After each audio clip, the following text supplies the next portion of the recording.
the Best in the World podcast with Richard Parr.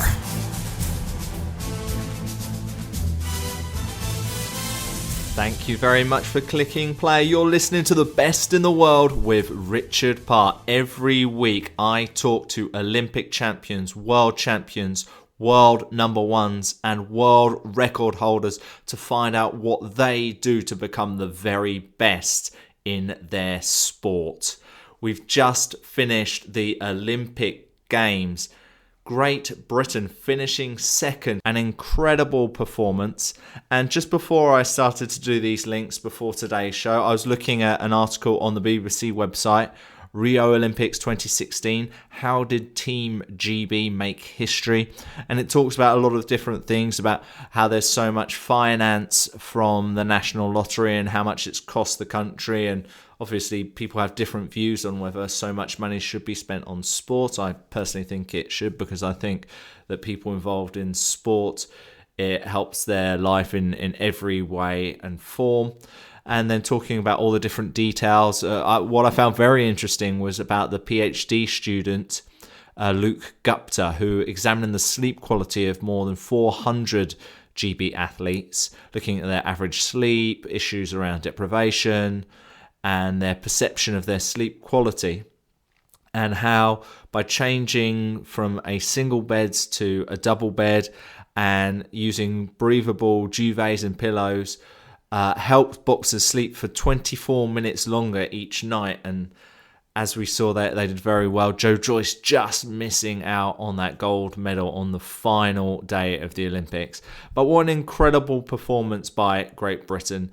And this is what we do on the Best in the World with Richard Parr. We try to find out those little bits of information which turn from someone being good at a sport to being great. And it could be nutrition, it could be sleep patterns, it could be training, it could be the environment. Whatever it is, we try to find out exactly what it is on the Best in the World with Richard Parr. This week, we're doing that with a champion boxer. Lee Selby is the current IBF Featherweight Boxing Champion of the World. And he is our guest. He had a successful title defense in April, and we talk about his potential next opponent. There's a lot of talk about it could be a big mega money fight coming up soon. Have a listen to my chat with Lee to find out who it could be. He discusses his training routine and his eating habits and his love of Nando's. In fact, he does enjoy a Nando's. He also talks about adapting to fighting in different locations and how he put together his champion team. Really great chat with Lee. You can learn more about him at leeselby.com and follow him on Twitter at leeselby126. I'm also on Twitter at Richard_Parr. We also have a Facebook page. That's facebook.com/Best in the World with Richard Parr. I've also got a website where you can get all the information and all the archive of the previous podcasts. That's richardparr.net, and the podcast page is richardparr.net/podcast. All of the previous episodes are there, but they're also on iTunes. All 26 previous episodes are on iTunes. What I'd really love for you to do is click the subscribe button so you get all the latest episodes as they appear. And what would be even better would be if you were to do a rating and review on the podcast. That really helps us build our reach, and we can get more listeners, and more listeners means more great guests for you to learn from. Before we get to our conversation with Lee, I just want to tell you that today's podcast is brought to you by audible.com. Get a free audiobook download and a 30-day free trial at audibletrial.com/best. audibletrial.com/best. Over 180,000 titles to choose from for your iPhone, Android, Kindle, or MP3 player. All right, that's the plug out the way. Let's get into it with the IBF World Boxing Champion, Lee Selby. The Best in the World podcast with Richard Parr.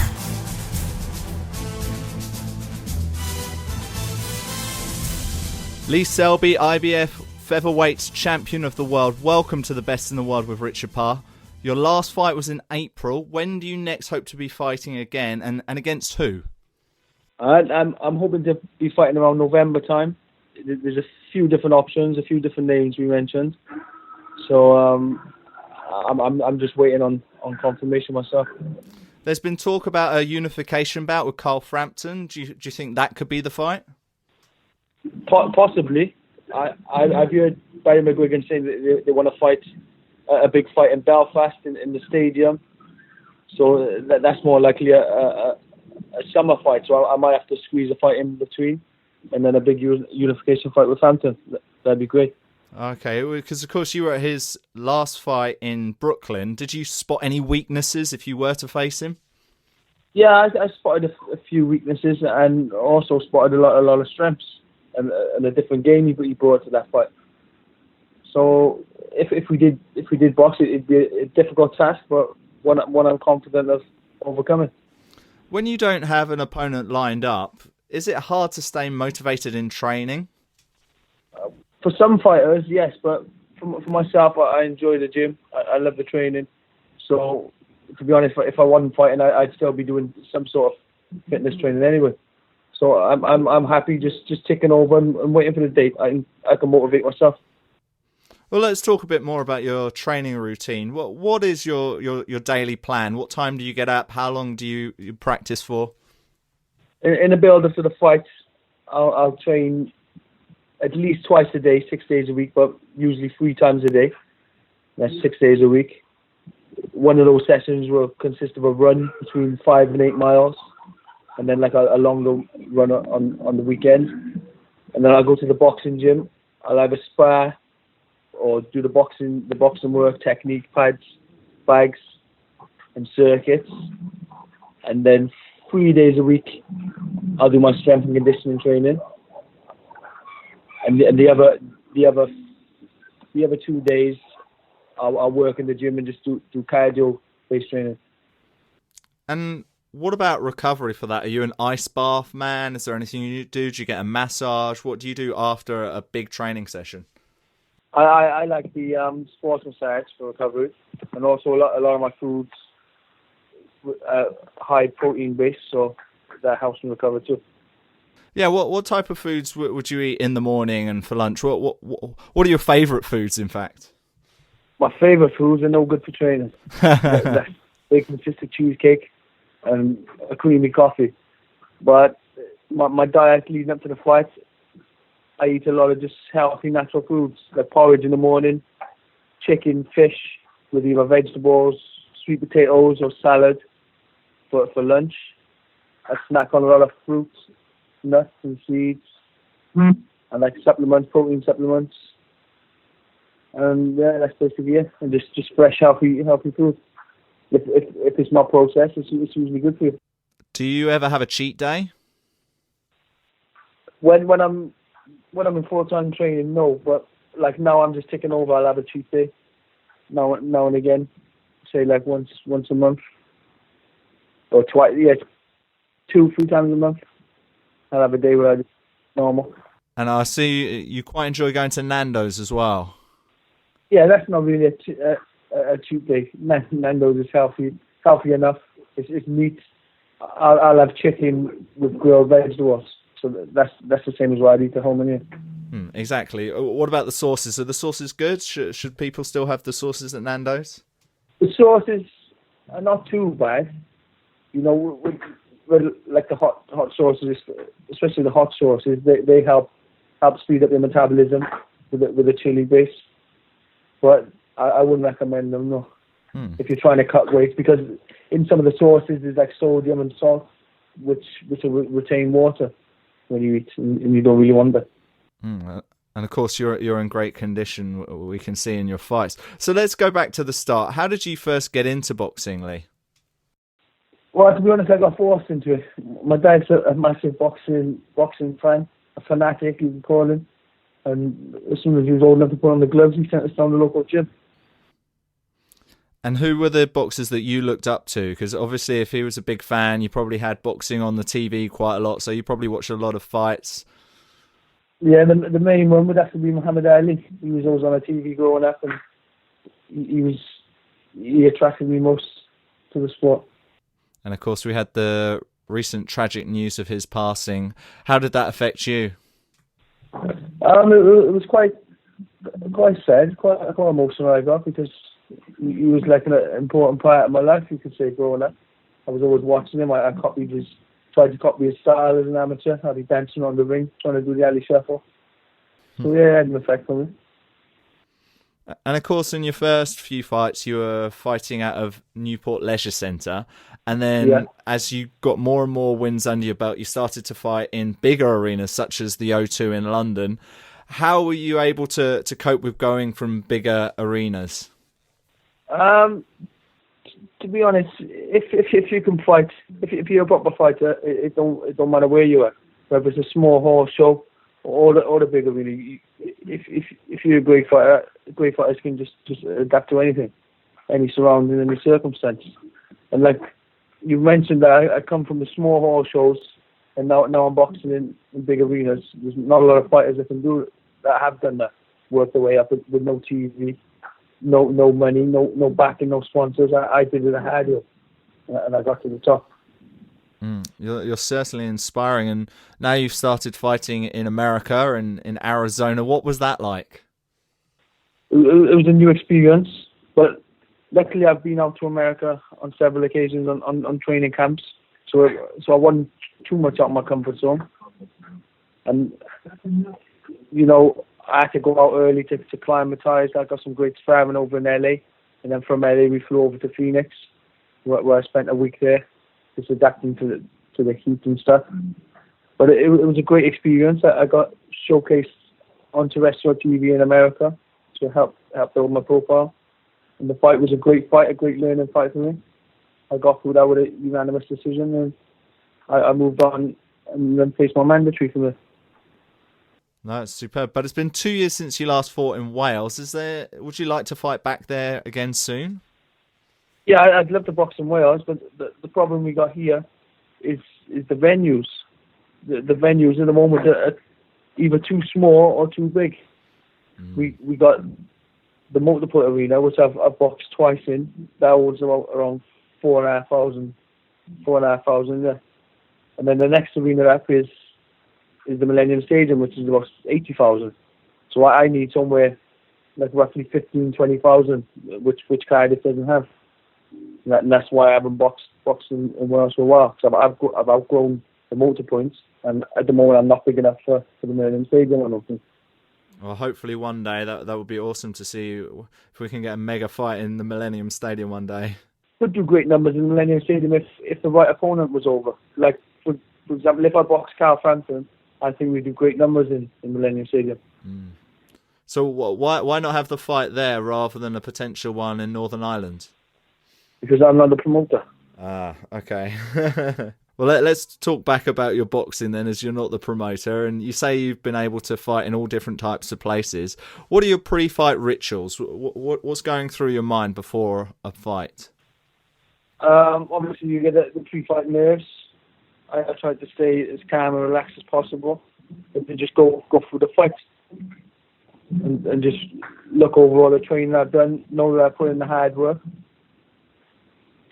I know I'm in great shape, and I just try and stay relaxed, and just try and focus on the fight.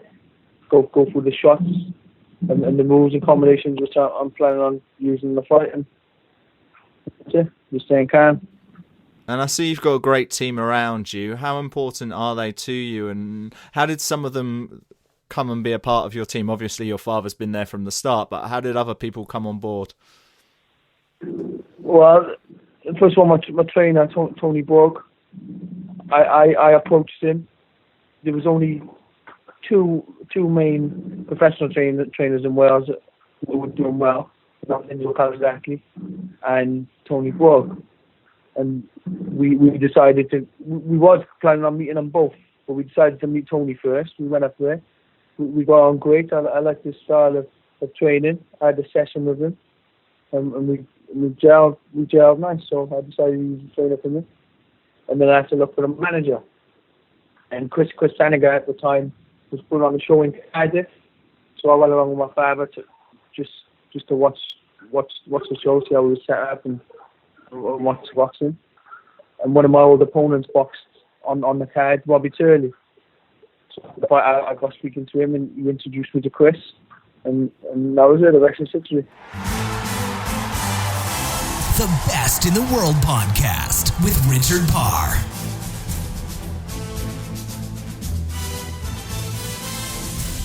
We'll have more from Lee Selby in just a moment on The Best in the World with Richard Parr. But I want to tell you that for you, the listeners of this podcast, Audible is offering a free audiobook download with a free 30-day trial to give you the opportunity to check out their service. Now, of course, we've just had the Olympic Games, and Audible has a whole range of Olympic books you can listen to. For example, Gabby Douglas, who won gold at these recent Olympics, she's got a book called Grace, Gold and Glory, My Leap of Faith. That's there. David Budier's got a book. Then there's all kinds of other historical books about the Olympics, the John Carlos story, the sports moment that changed the world. Plus, also last week's guest, Brian Clay, he has an audiobook that you can listen to. It's called Redemption, a rebellious spirit, a praying mother, and the unlikely path to Olympic gold. If you enjoyed my chat last week with Brian Clay, you'll love to learn even more about him from his audiobook. If you haven't listened to my chat with Brian Clay, I highly recommend it. Episode 26, he was the 2008 decathlon Olympic champion. That means he was the world's greatest athlete. What a title to have. What an honour. But what about all the hard work he did to achieve it? You can learn from that from last week's podcast and also from his book, which is on Audible. So take the opportunity to listen to it for free using the sponsorship, using audibletrial.com/best, audibletrial.com/best to download your free audiobook today. And that could be Redemption by Brian Clay. And as I said, lots of other Olympic books. Well, let's keep learning from Lee Selby on this week's podcast. More of our conversation is coming up next. The Best in the World podcast with Richard Parr.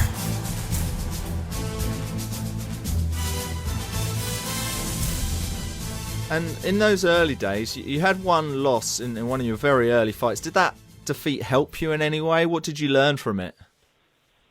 I learned not to box on the road. No, only joking. I was the away fighter. I thought I won the fight, personally. It was only a 4-round contest. I'm a 12-round fighter. I probably lost the first round, maybe drew the second and won the last two. But being the away fighter, I really had to knock him out to get the win. But I think it opened up a lot of doors to me, give me more opportunity. After that, I was offered a voluntary defence by Stephen Smith's British and Commonwealth titles.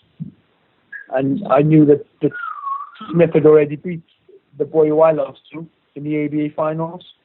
So he probably thought if he beat him and that guy beat me, I was probably an easy touch. So that might have been one of the reasons why they accepted me for the voluntary defence. And of course, I won that. So I think the loss did open up a few doors and a couple of opportunities for me. And I haven't looked back since, and I don't plan on losing again. And of course, in your last fight, you were knocked down for the first time ever in your career in the second round, and you went on to win it. It shows exactly what you do. You get knocked down and you come back and you fight harder. But what was going through your mind when that happened? Well, I thought the canvas was a bit wet and I slipped. No, only joking. I got caught with a good shot and I just got straight back to my feet. I was more embarrassed than anything. Looking back at the tape, I was a bit square on. I threw like a shot and pulled back in a straight line, and he caught me with the left up. My right hand was down, he caught me with the left up. It was a great shot. But I got straight back to my feet. My head was clear, my legs were fine. Not one bit. I just carried on with the job, and I showed somebody else in me, which people haven't seen before. I got with determination to get up off the floor and still win. And I put on a good boxing display after that and dominated the fight and won by unanimous decision again. And you're the IBF Featherweight World Champion. When you finally decide to finish your boxing career, what do you hope that you'll have achieved? Well, I've achieved so far everything that's been presented to me. I've won the Welsh, Celtic, British, Commonwealth, European. I've won 2 WBC international titles. I've won 2 eliminators to the world title, and of course I've won the world title. So I've basically won every title in boxing, from the Welsh area title to the world title. But going back to your question, what I want to achieve, I want to unify the division, not all belts, because that, obviously, like, some promoters don't work along with each other and stuff, the politics of boxing. But I'd like to at least unify 1 belt and then move up in weight and win another world title. And of course, I want to earn enough money to secure my family and myself, where I don't have to work after boxing. Really comfortable life. And your success must be an inspiration to people from your hometown of Barry. And I've seen interviews before where you said before your career you had an alcohol addiction. Does it motivate you to continue to inspire people from your hometown that they can quit things like that and they can be a success just like you? I say, of course it motivates me. And if well, I know a lot of the youngsters in my town, Barry town, look up to me. They've seen how I grew up and where I am now. I've achieved a lot, and I try to pass on the message. If you put in the hard work and the dedication in whatever you do, not just sports, wherever you work in life, your school work, you can achieve your goals.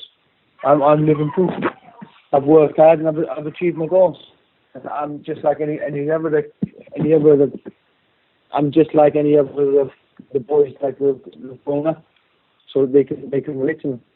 I'm from the area. They see me growing up and they know they can do the same. And when you're not training and you're not working hard and you're not fighting, what do you like to do to relax? I like spending time with my family, my kids. I mean, now I'm trying to put a dummy in my baby's mouth as we speak. Trying to stop her from crying. Yeah, just like doing family things, holidays, pleasure parks, and just relaxing. Well, that's perfect. Lee, we've learned so much from you today on this podcast. Thank you so much for appearing. Just before you go, perhaps tell our listeners how we can continue to follow your progress in your career on Twitter or on a website or any forms of social media. You can follow me on my social media, Twitter, Instagram, Facebook and Snapchat at Lee Selby 126 and my official website, leeselby.com. Brilliant. Lee Selby, thank you for appearing on the show and thank you for being the best in the world. No problem. Thank you. The Best in the World podcast with Richard Parr.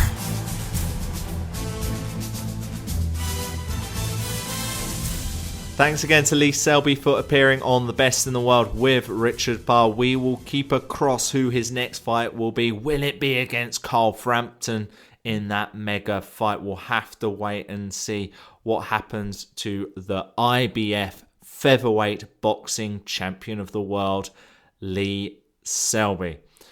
Lee wasn't the only guest from the world of boxing on the podcast who we've learned from before. We've also had Paul Silky Jones. You can listen to that podcast on the iTunes page, on Stitcher, on my website, richardparr.net. We'll also likely have other boxing stars in the future. We've also had other people from the fighting world. We had the MMA star Ben Askren of the One Fighting Championship. And then we've got lots of other guests that we've had on the show, lots of other interviews, most recently Brian Clay, Liz McColgan, if you like snooker, Stephen Hendry, all different athletes and sports stars from across the globe, from all different types of events. Maybe you want to know about double trap shooting. We do that with Richard Folds, a fascinating conversation with him. Maybe it's about cliff diving with Gary Hunt. All of these things are here and we learn a whole different spectrum of knowledge from these people, from nutrition to routines to psychology to meditation. Lots of information on the best in the world of Richard Parr, and lots of ways that you can listen and learn. If you want to get in touch with me, my Twitter is at Richard_Parr. There's also a contact page on richardparr.net. There's also the Facebook page, Best in the World with Richard Parr. We've got another great guest for you next Wednesday, but until then, have a great week. The Best in the World podcast with Richard Parr.